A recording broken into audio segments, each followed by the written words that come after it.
Assalomu alaykum hamyurtlar, ko'p turganlarda ko'pchilik passajirlarimiz hozirgi holatda 27-28-mestani xohlashadi.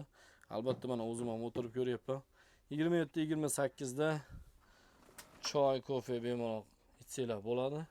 Hamda qulaylari juda ham joyida. Lekin aslida qaraganda hamma sidinalarning oralari bir xil.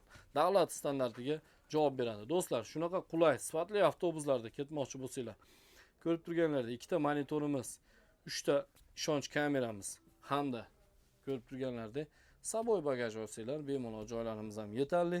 Shunaqa qulay reysiy avtobuslardan Toshkentdan Rossiyaga, Rossiyadan O'zbekistonga, vatanga qaytmoqchi bo'lgan fuqarolarga tavsiya qilamiz. Do'stlar, tanlovda adashmanglar. Ko'rib turibsizlar, avtobuslarimiz mana juda ham qulay, sifatli, ishonchli reysiy avtobuslarimiz mana har bitta sidinasi o'zi 30 gradusgacha qayriladi.